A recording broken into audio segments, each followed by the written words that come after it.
Bienvenue Ségolène Royal, troisième candidate à s'exprimer ce soir. Alors signe particulier, vous avez déjà été candidate à la présidence de la République. Vous avez donc déjà remporté une primaire du Parti Socialiste et de ses alliés, c'était en 2006. Elle était moins large qu'aujourd'hui. Et ma question préliminaire portera un peu là-dessus. En quoi avez-vous changé, pour ceux qui nous écoutent depuis 2006, non pas sur un plan personnel, mais sur un plan politique? Est-ce que vous diriez que vous êtes plus à droite, plus à gauche, plus libéral, plus dirigiste? Plus en avant.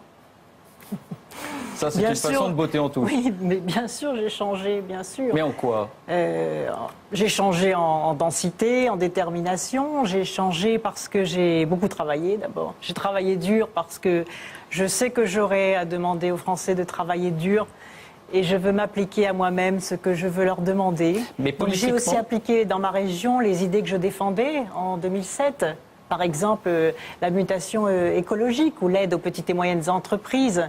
Voilà, j'ai beaucoup voyagé aussi dans le monde entier, puisque la campagne présidentielle de 2007 m'a donné une notoriété et un respect sur la scène internationale que je mettrai d'ailleurs au service de la France. Françoise.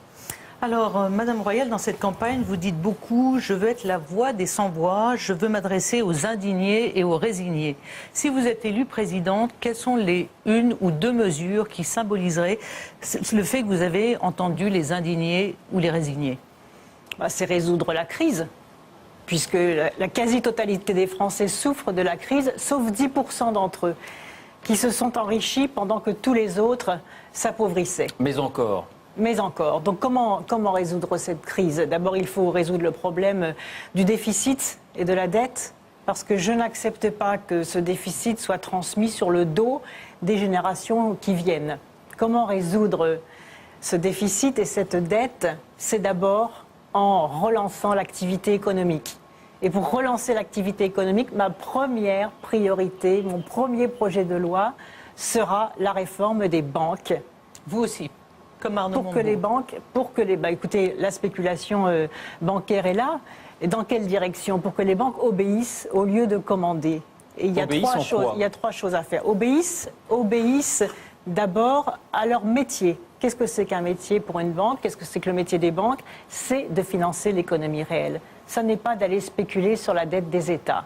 Donc il y aura une réforme du système bancaire, comme celle qui a été faite aux États-Unis d'Amérique, qui est en train d'être faite à Londres. On sépare les banques dans le capital des banques. Concrètement, l'État rentrerait dans le capital des banques pour pouvoir contrôler.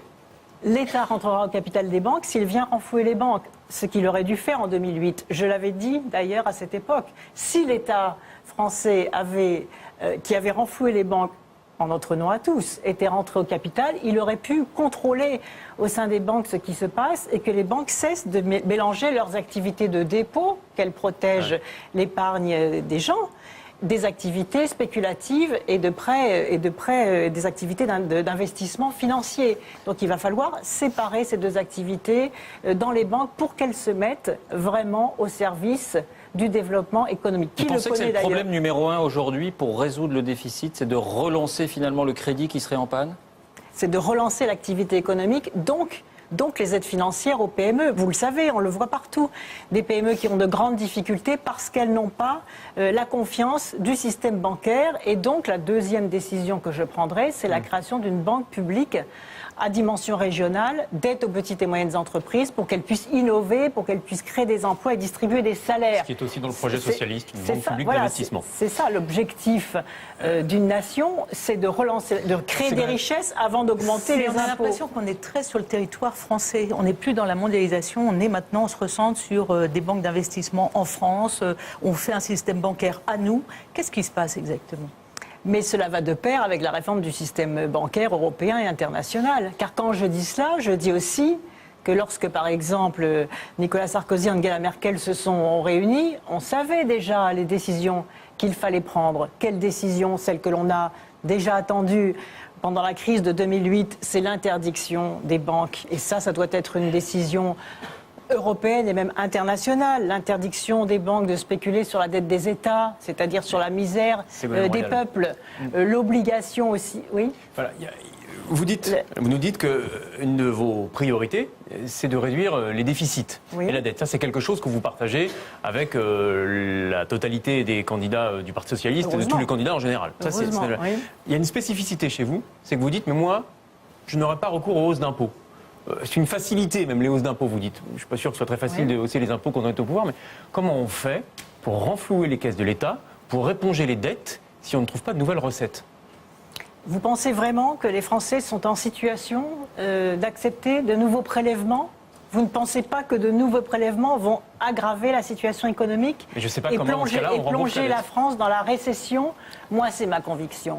Et je ne ferai pas de hausse d'impôts. En revanche, je ferai la réforme fiscale. Même sur les très hauts revenus, vous ne faites pas de hausse d'impôts? Alors, vous faites bien de me poser la question. En revanche, nous ferons la réforme fiscale, qui est prévue d'ailleurs dans le projet des socialistes, c'est-à-dire un impôt plus simple, donc plus compréhensible, et un impôt plus juste, c'est-à-dire mieux réparti, un impôt plus équitable entre le capital et le travail, un impôt plus équitable entre les entreprises du CAC 40 qui ne payent que 9% d'impôts et les PME, artisans commerçants qui en payent plus de 30%, des prélèvements plus équitables pour financer la protection sociale qui pèse aujourd'hui essentiellement sur les revenus du travail. Une nouvelle tranche d'impôt sur le revenu? Alors la nouvelle tranche d'impôt sur le revenu, qui est proposée d'ailleurs dans le projet de l'expert Thomas Piketty, fera partie de la réforme globale. Mais comment voulez-vous ne pas faire payer davantage les riches si l'on veut alléger l'impôt sur les moyens et sur les petits? Les impôts augmenteront quand même, pour être clair. C'est pas de hausse d'impôt pour tout le monde. Mais écoutez, la justice fiscale,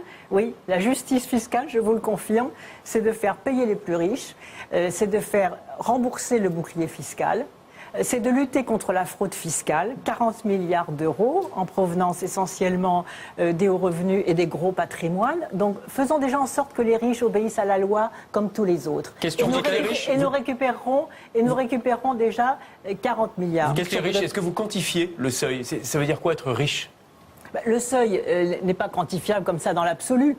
Puisque, oui, mais si vous avez un revenu équivalent à quelqu'un d'autre, mais que vous êtes propriétaire de votre logement, par exemple, vous n'êtes pas dans la même situation. Donc c'est la globalité de l'impôt sur les revenus du capital et les revenus du travail qui permettront, en effet, de faire payer davantage les riches. Question sur la règle d'or, peut-être. Oui, vous êtes prononcé pour la règle d'or. Et alors, si vous êtes élu, qu'est-ce que vous mettez dans cette règle d'or? Alors, dans cette règle d'or, que je n'ai pas appelée d'ailleurs règle d'or, mais la règle de bonne gestion... Alors, je précise pour ceux qui nous écoutent, la règle d'or, ça concerne la discipline budgétaire et l'idée de ne pas faire de déficit budgétaire hors le service de la dette. Voilà. Donc, je pense qu'il faut vraiment être rigoureux dans les dépenses publiques. D'ailleurs, dans la région que je préside, je n'ai pas augmenté les impôts depuis 2005.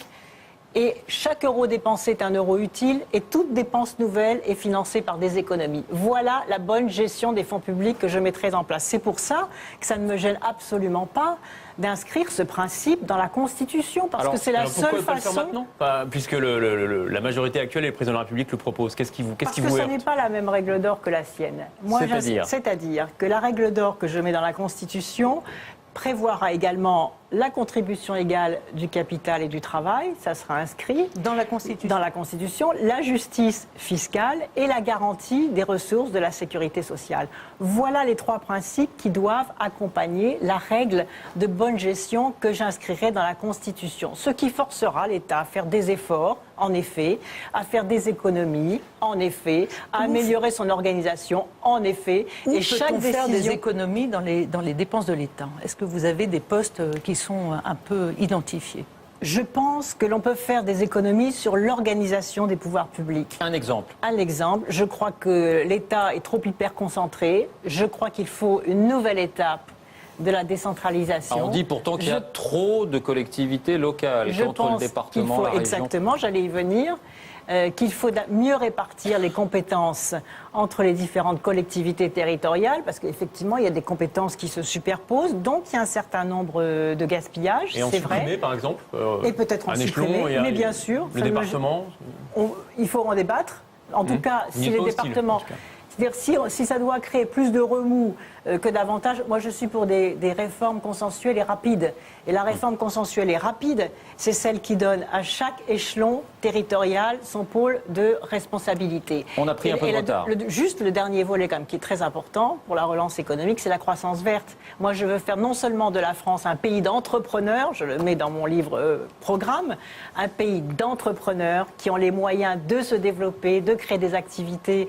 Et dès que je serai élu, je ferai un Grenelle des PME pour stabiliser les règles sociales et les règles fiscales sur la durée du quinquennat. Et c'est bien sûr la croissance verte pour faire de la France la première puissance écologique d'Europe. Voilà comment je redonnerai de l'énergie au pays, de l'emploi et de l'espérance dans son avenir. Il reste que 2 minutes pour votre carte blanche, Ségolène Royal. Vous avez souhaité parler des institutions. Alors c'est un peu large. Moi j'ai une question sur une institution qui est l'armée et sur laquelle vous comptez pour encadrer par exemple les délinquants. Nicolas Sarkozy a repris cette mesure. Est-ce que vous la maintenez dans votre programme? Oui. Bien sûr, elle est maintenue, puisque le droit à la sécurité, c'est un droit fondamental. Et j'estime que cette solution est une bonne solution pour lutter contre l'impunité. Ségolène Royal, Nicolas Sarkozy, même combat? Écoutez, s'il se rallie à mes bonnes idées, ça prouve que nous avons perdu 5 ans et que ça aurait pu être fait plus tôt. Mais sur les institutions, je voudrais juste dire un mot, parce que j'ai écrit un contrat avec la nation, avec 10 engagements qui est donné aujourd'hui aux électeurs. Pourquoi? Parce que je veux mettre fin à l'hyperconcentration du pouvoir à la présidence de la République. Ça veut dire que si vous êtes élu, vous ne serez pas l'hyper-présidente puisqu'on dit que Nicolas Sarkozy est un hyper-président. Vous, ce sera terminé. Il y a des pratiques auxquelles vous n'aurez plus recours, vous interviendrez moins dans les affaires quotidiennes? Exactement. Je remettrai, d'abord je ferai la République du respect, je ferai l'ordre social juste avec la participation active des citoyens et chaque institution sera à sa place. Un Parlement qui contrôle et qui ne fait pas le cumul des mandats, une justice indépendante qui ne subit plus l'intrusion de l'exécutif, un dialogue social de qualité et une démocratie participative vivante avec la consultation des citoyens. La justice indépendante, on est tous pour, mais comment faire pour qu'elle le soit vraiment? C'est quoi la mesure? On réforme le Conseil supérieur de la magistrature et on cesse de donner des instructions au parquet. On laisse la liberté aux investigations et on cesse d'étouffer les affaires. Ça veut dire qu'on doit vous croire sur parole. On va cesser on ne va plus donner d'instructions, mais concrètement, quel serait le mécanisme qui empêcherait l'exécutif de le faire? Je viens de vous le dire. D'abord, c'est une volonté politique. Et je crée dans ce contrat pour la nation un comité de surveillance des engagements. Parce que c'est vrai, vous avez raison, les Français sont fatigués de l'écart entre le discours et les actes. Et ce comité de surveillance des engagements est constitué 50% de la majorité, 50% de l'opposition. Et je vais vous dire une chose, je serai la garante de l'ordre public moral, de la morale publique. Prenez à votre compte la proposition de Nicolas Sarkozy, puisqu'il a repris une des vôtres, de celle de garantir une République irréprochable. Eh bien, écoutez, la République irréprochable qu'il avait promis en 2007, vous avez vu ce qu'elle est devenue. Les Français sont très choqués de l'accumulation des affaires. Nous sommes dans un régime à bout de souffle, un régime corrompu. Et moi, je serai la garante de la morale publique avec une réforme très simple et très claire. Tout élu qui sera condamné pour des faits qui relèvent de sanctions privatives de liberté sera immédiatement inéligible à vie et sera immédiatement déchu de son mandat.